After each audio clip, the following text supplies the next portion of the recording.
As we all know, proper nutrition, hydration and physical exercise are vital for maintaining physical, mental health and overall well-being. As people who eat a well-balanced diet combined with exercise, of course, tend to have a stronger immune system and be at a lower risk of chronic illnesses and infectious diseases. We invited dietitian Caylin Goodchild to talk to us about nutrition this morning. Caylin, a very good morning to you. Thank you so much for joining us. Welcome to Morning Live. Good morning. Thanks for having me. It's an absolute pleasure, Caylin. You know, sometimes the world of nutrition appears incredibly complicated, isn't it? So how would you simplify healthy eating and healthy living? It really comes down to balance. I think there's so much noise out there, and I try and tell my clients, just focus a bit. Don't get distracted if this client's following this and this one's following this. We need to stick to our balance. It really comes down to balancing all our micro and macronutrients instead of trying to reinvent the wheel all the time. You speak of balance, but then what's the right balance that we always hear of eating healthy and exercising? So it comes down to trying to manage what your body needs in a day, and that needs to be individualized. We can't just say, okay, we're going to give a standardized diet to everyone because this is what we all need. We must remember there's male, female, there's young kids, there's older grannies, there's people who are active, inactive. So firstly, you need to individualize your eating. And then you also need to know, okay, carbs, protein, fat. For some reason, the world has tried to steer us away from certain food groups, and that's creating this imbalance. So we need carbs for energy, we need protein for muscle synthesis, and we need fat for vitamin absorption and helping our cholesterol and that. So that's what it comes down to, is that sort of a balance. I suppose that becomes the problem, the confusion, because some health experts and dietitians say we should stay away from carbs. You say that we need carbs in our body. So who should you listen to? Well, I'd like to think we should listen to healthcare professionals, so experts that have studied this field, that are not jumping on a fad diet or not teaching us to buy supplements. Sometimes we can just do things naturally through the food that's on the earth. Okay. Yeah. And we need carbs. Our body, you need like up to 45, even up to 55% carbs. Your body can process that. It's not going to make you gain weight. There's a lot of people that absolutely fear bread, pasta, rice. We need those things. They've got brilliant fibers if you're choosing the right ones. Very well, then I suppose that we need to take those food groups in moderation. And we're all taught to start eating healthy from a very young age. So what's the ideal age to start eating healthy and living healthily?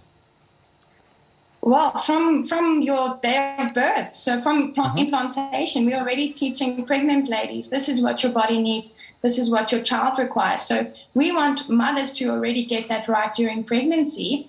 And then from the first time you're given solid food, which is usually around 6 months, we already want to be introducing the right solids. As you're a kid growing up, your body needs a lot because now you're in the growth stage.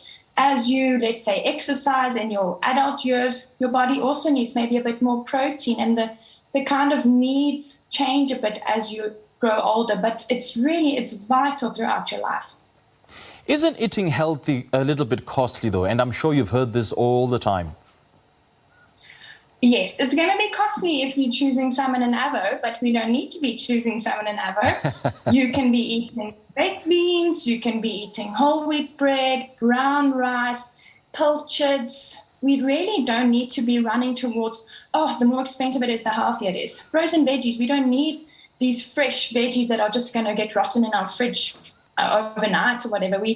You can really make do with basics. We've tend to throw this thing out to be, it's so expensive to eat healthy, but that comes down to the individual's choice, and are they willing to seek out options with balance? I mean, your carbs can be brown rice, your eggs can be, your protein can be eggs and pilchards, your fat can be something like a healthy oil or some nuts. So we don't have to make this thing expensive. What about smoothies, though? Because I'm one who experiments and, the different kinds of fruits and just blends everything into the blender. Does a particular fruit have to go with other certain fruits and then blend it to become a healthy smoothie, or just about any fruit is fine? Because fruit is fruit at the end of the day. Thank you. That is correct. Yes. People also tend to fear things like grapes and bananas because they have too much sugar. They've also got incredible vitamins, minerals, and fiber.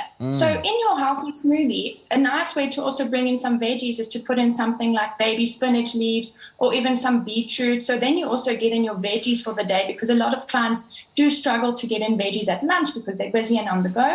And you want to make that smoothie with as many colors as you can. So add a banana, add a cup of berries. Maybe you can add some chia seeds or peanut butter for healthy fat, and then also load in those vegetables. Okay. And then what about diets? Would you advise people to go diet? So we like to call it a healthy eating plan or a lifestyle plan. I think as soon as we hear the word diet, we usually freak out and think we're going to be hungry. And that's not what we want to hear. So an individual, depending on their goal, maybe a lot of the clients do want to lose weight. And if that's your goal, then you need something that is set aside and made for you. So it takes into account your needs, your age, your weight, your height, your goals, your level of activity. And then you put together a plan for that person. It's not to say, go on a diet and drink a spinach smoothie with a dry chicken breast. And, there's some nonsense foods that you're probably going to do it for 2 weeks and then you're going to stop.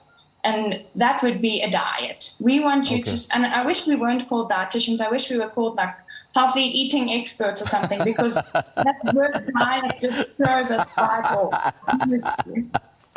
I can imagine. Now, Caylin, I want us to talk about the various religious festivals or religious events. For instance, Lent for the Christian faith is coming up. So I know that people will be fasting. Is there a healthy way of fasting that you could advise people? So it depends on your type of fast. You get the Daniel's fast, where maybe you'll leave your animal products, or maybe for Lent you'll choose to fast something specific like chocolate.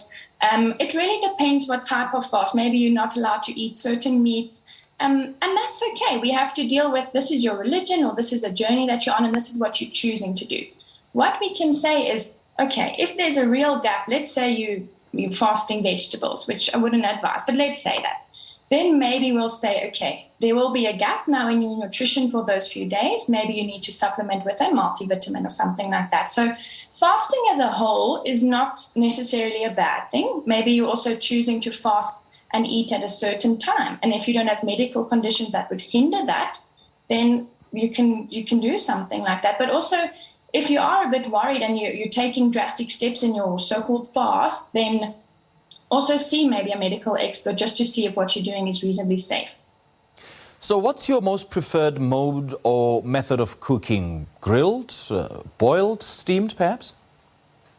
Oh, I have my days. So some days I'm a bit of a microwave cooker if I need it to be fast. And sometimes I just like to cook something in a pan quite quickly. And then what's very trending now is also an air fryer. So that's making our lives very easy. You're missing out on all those extra oils because you're not deep frying, but you're still getting the crunch.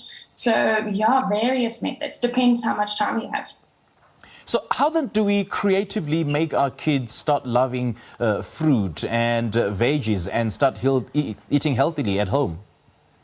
So I actually had a wonderful story from one of the little kids I'm seeing. He's in primary school, and he said he bought a pack of baby carrots to school in his lunchbox, and all his kids were stealing his healthy food. Really? I think that's amazing, yes. So the other kids are having chocolates and chips, and he packed a little bag of baby carrots, and those kids loved it. So I think we also think, oh, I can't pack this, my kid won't eat it. Let's just get something in their bodies. And we shouldn't think like that. Let's try things like baby carrots. Make the food exciting. So cut it in cute ways. I remember when I was younger, my mom used to give me like a little bread she would make a smile on the toast with eggs as eyes and make it quite interesting. So those things also keep a child excited when it comes to nutrition, and also try things out. So don't assume, oh, they won't eat that.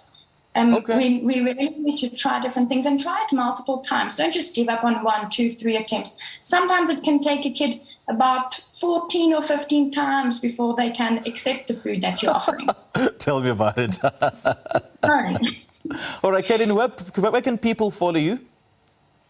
I'm on Instagram. It's Caylin Goodchild Dietitian. I've got a Facebook page, Caylin Goodchild Dietitian, and my website, www.caylinggoodchild.co.za. All right. Lovely chatting to you, Caylin. Thank you so much for joining us.